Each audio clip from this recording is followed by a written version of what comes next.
iniciar grabación. Pues volvemos aquí. Vale. Entonces, os decía que las valoraciones son técnicas generales que usan medidas de volúmenes para análisis, para cuantificar las concentraciones que no conocemos, ¿no? Entonces, imaginamos que nosotros tenemos esta concentración, esta solución que nosotros no sabemos cuánto hay. Sabemos lo que hay, pero no sabemos cuánto hay. Entonces, las valoraciones permiten de conocer la concentración de un ácido o una base, pero también puede ser de un oxidante o un reductor, de una disolución, usando otra disolución de que nosotros conocemos la concentración. Por supuesto, si lo que no conocemos es un ácido, lo que le ponemos será una base. Y usamos medidas de volúmenes. La valoración normalmente usa medidas de volúmenes. A ver cómo funciona. Entonces, aquí tengo mi concentración que no conozco. Aquí yo me preparo una disolución que la preparo yo cuidadosamente, de manera que como la he preparado yo conozco su concentración exacta. Esta lo llamamos valorante, ¿de acuerdo? En inglés se lo llaman titrant, porque se llama titración. Titration se llama en inglés. Entonces, esto lo puse en este color amarillito naranja, ¿lo veis? Esto es lo que yo conozco. Yo conozco la concentración del valorante. ¿De acuerdo? Entonces, ¿qué hago? Esta concentración la pongo en una bureta, que no es otra cosa, una bureta que es una columna que tiene un grifo, que tiene aquí una medida. Esta la vais a hacer, os vais a aburrir de hacer esto, pero normalmente el laboratorio lo vais a hacer y siempre que yo estoy en laboratorio, el alumno no se entera ni de nada, no se entera, hace las cosas pero no sabe qué está haciendo. Entonces lo que está haciendo el alumno es poner una concentración de que conoce una solución, una disolución de la cual conoce la concentración, lo rellena, pone, por ejemplo, lo rellena hasta aquí. Y aquí mide que aquí, por ejemplo, ponemos eran 35 mililitros. 35. Esto se llama lectura inicial. Y luego, ¿qué pasa? Le echa, nella soluzione desconocida, le echa un indicador que yo lo puse en verde. Un indicador que me hace, es una sustancia que yo tengo que elegir cuidadosamente, de modo que me advierta cuando yo llegué al punto de equivalencia, es decir, cuando las moles de valorante y de valorado son iguales. Es decir, entonces, ¿qué pasa? Yo le echo el indicador y tiene un color, digamos, azul. Y yo abro el grifo y esto empieza a gotear, gotea, gotea, gotea. A un cierto momento, cuando las concentraciones, cuando las moles azules del valorado se acaban, esto cambia de color. Yo tengo que elegir el indicador de modo tal que me avisa, si no yo que sé cuándo se acabó. Yo tengo que elegirlo y ahora veremos cómo lo elegimos, pero por ahora quedaros con esto. El indicador me avisa cuando los moles de los dos compuestos son iguales que he echado, no lo que están aquí. Es decir, si aquí yo estoy a 30, yo lo habré echado y aquí estoy, por ejemplo, a 10, 35 menos 10, le habrá echado 25 mililitros. Poner el micrófono y me preguntáis, por favor. Poner micrófono. Sí, que entonces cuando te avisas cuando la disolución es neutra, ¿no? No, te avisa, no, en general, porque el neutro, ahora veamos que esto es un factor donde hacéis errores. La disolución es neutra cuando es 7, pero no siempre tú estás haciendo un ácido débil con una base débil. Ahora lo voy a decir, pero por ahora podéis borrar cuando la disolución es neutra, porque tenemos que ser más genéricos. Te avisa cuando tú lo tienes que elegir de manera tal, cuando los amarillos, las moles de amarillo, vamos a verlo aquí. El punto de equivalencia, veis aquí, te dice el punto en el cual, por ejemplo, hacemos con el ácido, cuando el ácido ha reaccionado, neutralizado completamente a la base. Cuando son iguales. Ahora veremos que una cosa es neutralizar y una cosa es estar en una solución neutra. No es lo mismo. Neutralizar es, ponemos que aquí teníamos, aquí es un ejemplo muy, que yo encontré, que bonito, muy sencillo, igual simple, pero yo creo que se entiende. Porque aquí nosotros tenemos los ácidos. Tenemos 1, 2, 3, 4, 5 moléculas. Son, sí, pero en realidad son mucho más. Entonces yo le voy goteando OH-. Entra el OH-, entra la segunda y veis que me reacciona y me gasta 2. Cuando todo lo que he hecho me hace en el agua, este es el agua, la veis que cada una de estas moléculas es agua. Cuando yo a un cierto momento, veis, le he hecho 1, 2, 3, 4, 5 y llego que me quedan 2, ¿de acuerdo? Entonces, estas 5 moles me dirán cómo cambió color cuando yo le eché 5 moles. Las 5 moles eran igual a las moles que tenía aquí. Entonces, en el punto equivalente, el indicador me tiene que avisar, me dice, oye, Salvatore, llegaste en el punto en lo que las moles de valorado que tú no conocías son iguales a las moles de valorante que tú conoces porque te lo mides por diferencia. Me he explicado cómo pasa. Entonces, el punto ahora vamos a ver con el neutro. Entonces, punto de equivalencia. Punto en lo que las moles de los dos compuestos son iguales. Fijaros, puse un asterisco. Antiguamente se decía equivalente porque en lugar de decir moles se decía equivalentes. Los equivalentes lo están quitando. A ver, esto vale si es 1 a 1. Si yo tengo, por ejemplo, OH- y H+, que dan H2O, veis que aquí reacciona 1 a 1. Pero si fuese, por ejemplo, otra OH- más H2SO4, aquí, para que reaccione, para que se forme agua y SO4 2 menos, tengo que usar 2. Entonces, en este caso tendría que tener en cuenta con esto, con que aquí es 1 y aquí en 2. Entonces, el punto de equivalencia lo tendría cuando las moles de OH menos son igual al doble, serán el doble de las moles de H2SO4. ¿De acuerdo? O sea, cuando decimos igual, yo pongo el asterisco. Esto vale si la estequiometría, lo veis que os pongo abajo, que vale si la estequiometría es 1 a 1. Si no es 1 a 1, hay que tener en cuenta los coeficientes. ¿De acuerdo? Entonces, volvemos. Entonces, en el punto de equivalencia, las moles de valorado, que no lo conocía, son iguales a las moles de valorante, que me lo conozco. ¿Por qué me lo conozco? Porque ya la concentración me la he preparado yo. El volumen lo he medido desde aquí hasta aquí.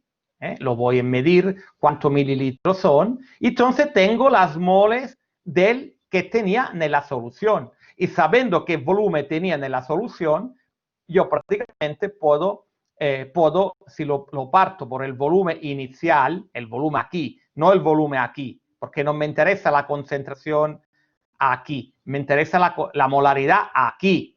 No confundimos aquí que aquí. Entonces tengo que poner, yo para saber la concentración inicial que era X, puedo usar esta ecuación abajo.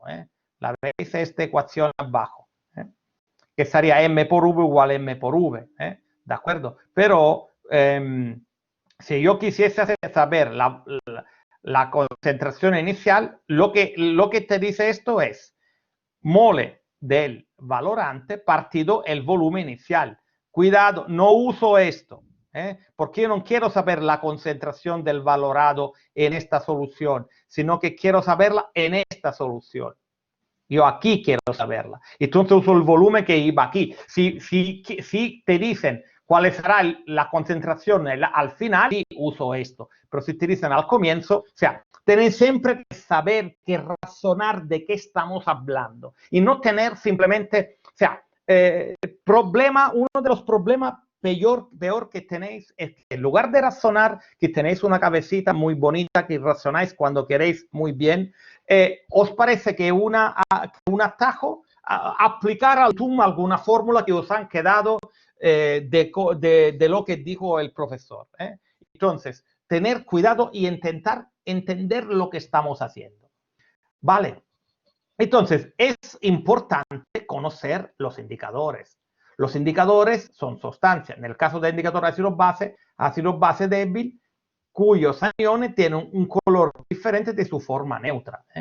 ¿Y qué me tiene que avisar? Por ejemplo, yo tengo el rojo fenol. El rojo fenol, por ejemplo, cuando es en la forma ácida, ¿veis que aquí tengo uno H?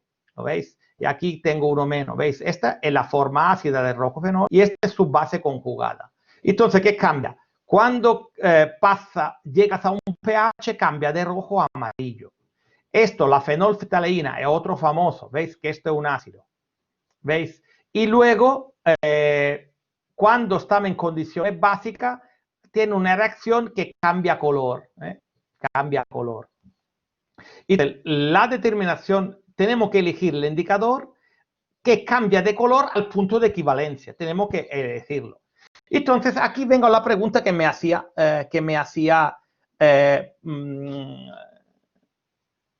o mejor, hacemos una cosa. Ahora voy aquí y quiero ver si soy listos o no. Entonces, voy a parar vamos a hacer un sondeo, a ver cuánto habéis entendido. Entonces, hacemos una opción múltiple, voy a preparar, y la pregunta es, en el punto de equivalencia, ácido fuerte con base fuerte. El pH es, entonces ponemos, primera opción, ácido, neutro, básico. A ver quién me contesta. Ahora tenéis esto. Es decir, repito, estoy valorando un ácido fuerte con una base fuerte. En el punto de equivalencia, ¿es ácido, neutro o básico? Vamos a ver cuántos de los impacientes alumnos que tengo me contestan. Entonces, voy a repetir, darme siempre un cuarto de hora si me pasa que alguna vez tengo un contratiempo, no os vayáis a 10, quedar un cuarto de hora por lo menos. Yo intento no hacer, pero a veces son cosas que no dependen de mí. Hay 13 sin respuesta, 11 sin respuesta, esto es típico caso en lo que el alumno mientras está en online está haciendo otra cosa. Igual se está tomando una cerveza, quién sabe. Hay 4 sin respuesta, 3 sin respuesta, pues da igual. Ahora ya basta. Fijaros, la mayor parte dice neutro, alguno dice ácido y alguno dice básico. En este caso, cuando yo tengo, vamos a ver aquí, aquí puedo escribir, como lo he puesto puedo escribir. No me deja escribir aquí. No me deja escribir.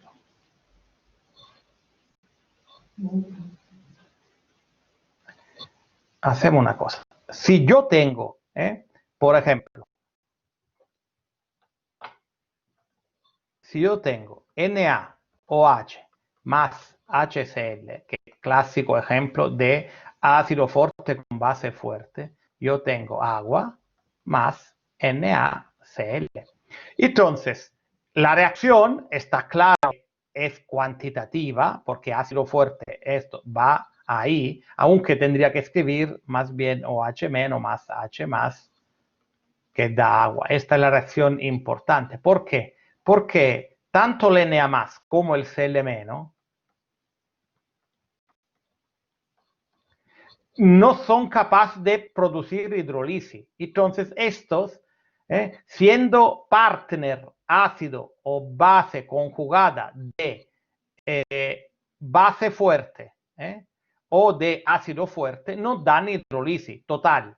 No, se non danno hidrolisi aquí no hay producción ni de protones para tener un pH ácido, ni de aniones para tenerlo básico, ¿de acuerdo?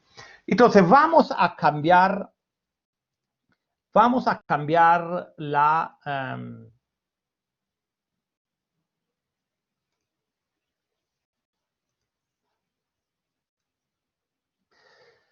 Ahora ponemos una cosa, en lugar de un ácido fuerte, ponemos un ácido débil. ¿De acuerdo? Actualizamos. Atención, en el punto he escrito mal, me perdonáis. En el punto de equivalencia de un ácido débil con una base fuerte, el pH es ácido débil con base fuerte. Ácido débil con base fuerte. Por ejemplo, yo en tanto, mientras que vosotros lo vais haciendo, yo voy a escribir un ácido débil, por ejemplo, lo llamo, el ácido débil es, por ejemplo, el ácido cianhídrico, o puede ser el ácido acético. Yo lo llamo AHA, que es lo más fácil. Más una base fuerte, un OH menos. Si escribo Na tendrá Na, pero sabemos que Na más no hace nada. Esto me da A menos más H2O. Si hubiese puesto aquí Na, hubiese tenido aquí Na. Pero como no hace nada, ya lo hemos visto. Vamos a ver sobre, voy a enseñar la respuesta. Hay 7 que no lo saben o están en otro lado. Voy a enseñar la respuesta. 7 no lo saben, mal.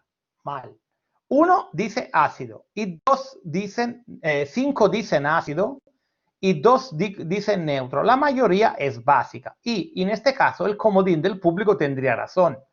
¿Por qué? Porque si yo cuando yo uso un ácido débil con una base fuerte, en el punto de equivalencia, ¿qué quiere decir? Ahora, ¿cuánto tengo de ácido? ¿Cuánto me queda de ácido en el punto de equivalencia? Mandármelo por chat. O sea, es decir, en el punto de equivalencia, ¿cuánto tengo de esto? ¿Y cuánto tengo de esto?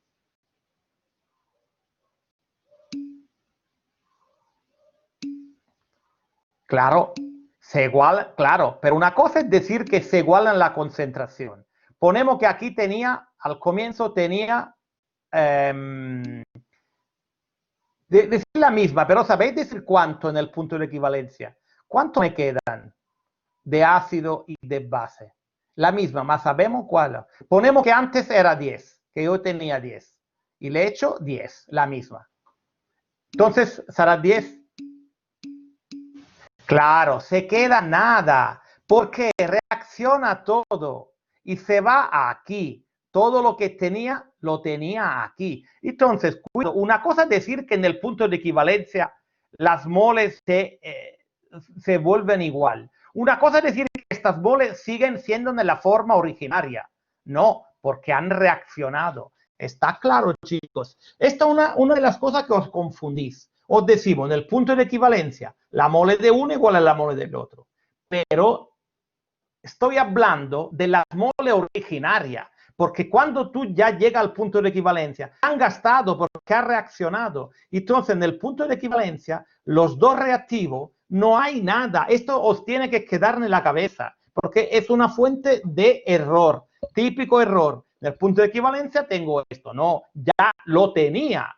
El punto de equivalencia me dice cuánto tenía. En realidad no me dice cuánto tengo, me dice cuánto tenía. Me dice que son iguales a lo que tenía. Entonces, lo que eran las moles originarias han pasado todo en uno de los productos. Entonces, ahora, si tenía aquí 10, por ejemplo, 10 milimoles, ahora tendré 10 milimoles. Entonces, ¿qué tengo en soluciones? Tengo la base conjugada del ácido débil. Tenía el ácido. Por ejemplo, si antes tenía 10 milimoles de ácido acético, al final, al punto de equivalencia, tendré 10 milimoles, pero de su base conjugada, de acetato. Y su base conjugada es una base. ¿Cómo calcularía el pH? Uno, si es una base, me merece la pena antes calcular el OH haciendo KB por CB. ¿De acuerdo? ¿Y qué pasa? Vamos a hacer, borramos. ¿Y qué pasa si ahora en el punto de equivalencia ácido, ahora le hacemos un ácido,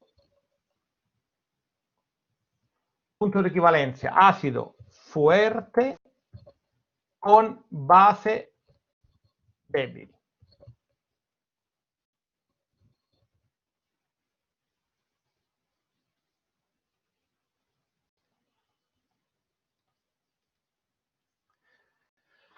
¿Estamos de acuerdo? Entonces voy a escribir cómo está ya.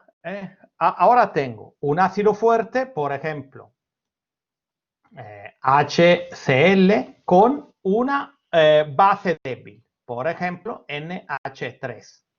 ¿De acuerdo? Pero podría ser también CH3COO menos. Esto también es una base débil. O podría ser F menos. Esto también es una base débil. Entonces, bien, esta vez la habéis pillado. Como en el punto de equivalencia, todo lo que era la base débil se ha transformado en su ácido conjugado, efectivamente, 42 personas me han contestado bien. Le hemos pillado. Muy bien, así me gustáis, chicos. Y ahora, volvemos a compartir. Volvemos a compartir a esto. Entonces, vamos aquí. Aquí tenéis los casos. Ácido fuerte con base fuerte. Entonces, esto, ¿veis? Empieza así. Y aquí, de repente, cuando está llegando al punto de... Fijaros cómo aquí es el pH, cómo cambia al añadir OH menos. ¿De acuerdo? Sí. Yo tenía ácido clorhídrico, que era 1. Entonces, quiere decir, tenía una concentración 0,1 molar. A medida que le añado esto, aumenta, llega aquí y pasa. Entonces, el punto de equivalencia, si ácido fuerte con base fuerte, más o menos estará a 7. Más tengo que tener un indicador que me cambie de color alrededor de 7. ¿Vale? Si yo tengo ácido débil, ¿veis? Con base fuerte, en el punto de equivalencia, yo que estoy, tengo solo la base en el punto de equivalencia. ¿Por qué? El ácido débil ha ido a 0, la base fuerte ha ido a 0, pero todo se ha transformado en la base conjugada del ácido débil. Entonces, ¿qué pasa? Que el punto de equivalencia caerá en territorio, en zona básica. Si yo quiero saber, quiero saber cómo sería el pH, basta que encuentre el OH menos, hago KB por CB, porque es el momento en lo que todo el ácido se ha transformado en CB. Entonces yo tendría esto. En el caso de esto, estaría como a 9. Pero no pasa nada si lo cogemos aquí o lo cogemos aquí, porque más o menos tenemos que estar en esta zona. Cuanto más cercano al pK, mejor. Bueno, o digamos, más o menos en territorio básico. Tendría que hacerme la cuenta. ¿De acuerdo? Pero daría igual si aquí o aquí, porque veis la diferencia de volumen es poca, porque aquí empieza a ir muy rápido. Entonces ahí lo vemos claro. Por el contrario, ácido fuerte con base débil, ácido fuerte con base débil, veis la base débil, si os fijáis, en esta primera parte tiene una meseta, que será donde usaremos nosotros como el tampón, esta será el sitio del tampón, pero cuando llega al punto de equivalencia hay un cambio brusco, un cambio, porque ya aquí no tiene efecto tampón. Los efectos del tampón son aquí o aquí, ¿de acuerdo? O sea, si aquí uso, por ejemplo, NH3, el NH3 que tiene una pK más o menos 10, una pKb más o menos 10, el primer tampón te lo hace alrededor de 10, de 9 y pico. Es más o menos 10, es un poquito menos. ¿De acuerdo? Luego, cuando estoy al lado del punto de equivalencia, yo no tengo un tampón, porque prácticamente al lado del punto de equivalencia yo tengo solo el ácido conjugado. Yo tendré solo esto al punto de equivalencia. Recordad que aquí tenéis 0 y 0. Y cuando ya luego se va formando que tengo NH3, pues entonces me hace de tampón el NH4Cl, que tendré el ácido con esto. Vale. Bueno, por esto ya lo veremos. Entonces, indicadores. Los indicadores más o menos funcionan que uno tiene, por ejemplo, esto, ¿veis? H-in quiere decir que el indicador está en la forma protonada, en la forma ácida. Y cuando es in meno, está en la forma básica, ¿de acuerdo? Cuando es mayor de 10 la ratio entre los dos, predomina el color ácido. Cuando es menor de 10, predomina el color de base conjugada. Entonces, aquí tenemos de cada uno, nos dice en qué intervalo de pH cambia de color. Entonces, si nosotros sabemos más o menos dónde nuestro valorado llega a la equivalencia, usaremos el indicador adecuado. ¿Veis? Aquí hay algunos indicadores, algunos ejemplos. Por ejemplo, ácido fuerte con una base fuerte, da igual, el rojo de metilo cambia entre 6 y 3 y la fenolftaleína cambia entre 8 y 10. Los dos me van bien porque si os fijáis, la variación va en un intervalo de volumen muy pequeño. Entonces me vale tanto esto como esto. Me vale tanto esto como esto, me valen los dos. Pero que sean cuanto más cercano al punto de equivalencia, mejor. Lo mejor son rojo cresol y fenolftaleína. ¿Veis? Que están más ahí. Pero bueno, los otros tampoco irían mal, porque no me harían meter ningún gran error, ¿de acuerdo? Porque estaría aquí. Pero si os fijáis, si tiráis la línea aquí y aquí, y cuando es a 4, es tan poco la diferencia de volumen que ni os vais a enterar. Bueno, esto es algo importante que muchas veces os confunde. Luego aquí hay algunos ejemplos de control del pH, ¿no?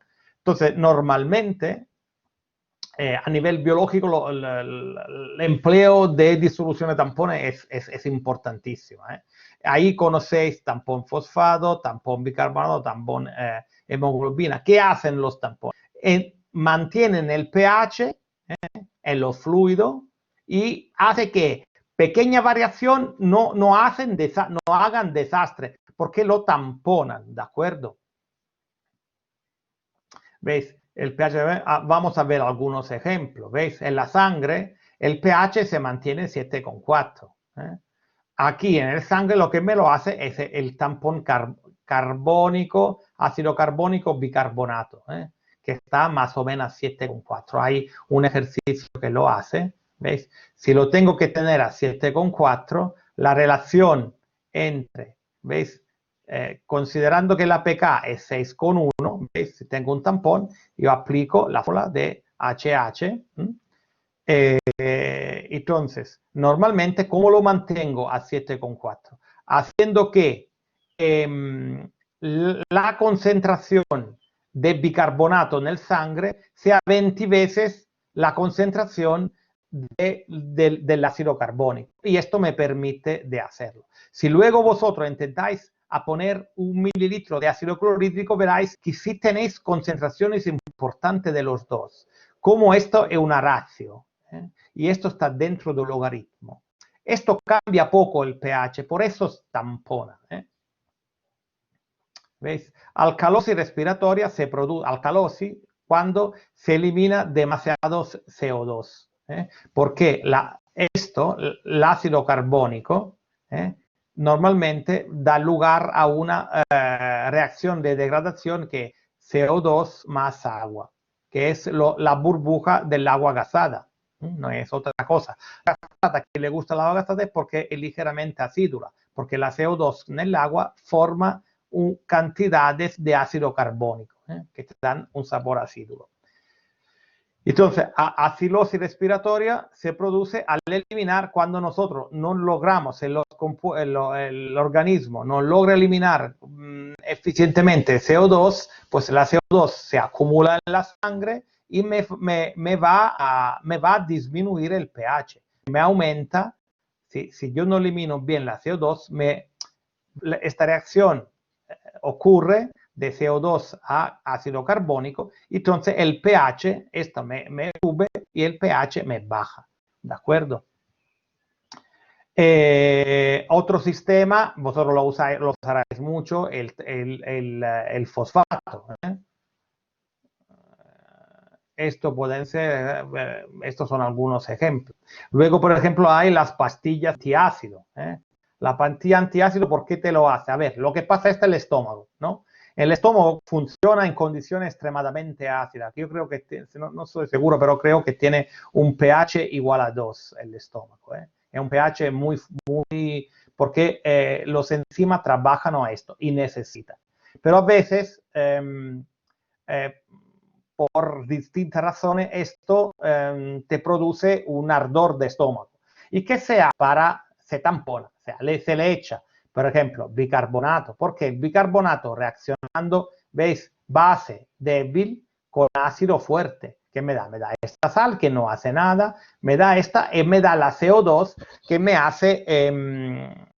va a hacer producir gases, ¿no? Que lo quito con la boca, del que sería la CO2, no otra cosa que la CO2. Y esto lo tenéis cada vez que usáis carbonato o bicarbonato, ¿veis? Alka-Seltzer, por ejemplo, ¿veis? Son carbonato magnésico, glucinato, ¿de acuerdo? Si uso esto, cuando uso el hidróxido de la leche de magnesio, lo que hago es una solución para el hidróxido de magnesio que se disuelve mal con ácido clorhídrico, me forma la sal y me aumenta el pH. Entonces, lo que hago es que combato el ardor de estómago. Aquí te dice, veis, el pH de algunos fluidos. Es decir, el pH del estómago es entre 1 y 2. El zumo de limón es 2,4. El vinagre es 3, igual algo más de 3. El zumo de uva 3,2. Zumo de naranja 3, que tiene ácido cítrico. Son ácidos débiles que tienen. La orina depende, tiene de 4,8 a 7,5. El agua en contacto con el aire. ¿Por qué 5,5 el agua en contacto con el aire? Porque tiene la CO2 que la absorbe y le hace ácido carbónico. La saliva tiene 6,9, la leche 6,5, igual hasta más. Yo esto no estoy tan convencido. El agua pura será 7, si no es 7 que no es pura. La sangre tiene este valor, la lágrima 7,4, la suspensión de magnesio es 10,6 y el amoníaco doméstico, lo que se usa por la limpieza, es 11,5, por ejemplo. Se basa sobre esto para destruir bacterias y virus también, aunque no es lo mejor, digamos, ayuda a esto, ¿de acuerdo? Aquí os dejo, yo aquí acabé, pero acabé la clase de hoy, pero os dejaré ahí algún resumen para que vosotros podáis ver. Porque vosotros lo que podéis tener es hacer como un esquema. Por ejemplo, si yo tengo un ácido débil, ¿cómo lo hago? ¿Cómo hago el pH? H igual Ka por Ca. Y si soy más elegante, lo hago así. Si tengo, veis que estaría esto y esto son lo mismo. Si tengo, al contrario, una base débil, lo que me merece la pena antes es hacerlo H-, que será Kb por Cb. Hemos visto cómo llegamos a esta. Si quiero ser más refinado, uso esto, POH igual, esto no es otra cosa, hacer el POH y luego hacer 14 menos POH. Pero podéis hacerlo también haciendo así, POH igual 1 medio pKb menos un medio logaritmo de CB. Es lo mismo. Esto y esto podéis jugar, pero es lo mismo. Pero hacer el esquema. Tengo solo el ácido, esto. Sí, por lo menos el más sencillo. Solo el ácido, esto. Solo la base, uso esto. Me hago lo H. Si tengo ácido, en este caso, por ejemplo, disoluciones de sales que provienen de ácidos débiles. Cuando provienen de ácidos débiles, yo no me confundo. Si me vienen sales de ácidos débiles, son sales básicos. Son sales básicos. Por ejemplo, sales que vienen de ácidos débiles, ¿cuáles son? Pues son estos, CH3CONA. Entonces, ¿esto qué hace en agua? Uno se disocia, me da CH3COO-. ¿Veis? Esto es sale que proviene de un ácido débil, porque esto vendría formalmente del ácido acético. Pero yo no haría este descuido, yo diría, ¿esto qué es? Es una base. Si es una base, yo lo pongo en esta ecuación. Base débil, ¿de acuerdo? Entonces, no me hago esto, yo lo encuentro hasta, es lo mismo, pero yo lo haría en lugar de hablar, porque muchos de vosotros estáis acostumbrados a hablar de sales. Yo lo que os aconsejo es pensar, esto sale cuando se disocia. ¿En qué se disocia? Se disocia en una base débil, como aquí. Entonces uso OH igual KB por CB. Se disocia en un ácido débil, pues uso H más igual K por Ca. Me da igual que viene de un ácido. ¿De acuerdo? Si viene de un ácido, de una base, tengo esta. En realidad no depende de la concentración, depende de esta forma. Esto, si queréis, a veces ponemos una ecuación con esto, pero no siempre. Esto es un caso particular, pero bueno, basta poner un medio PQV. O sea, es la suma de concentración ácida de la pK y de la pKw menos se resta la pKb. El todo la mitad y te da el pH. Esto tampoco es tan difícil de recordar.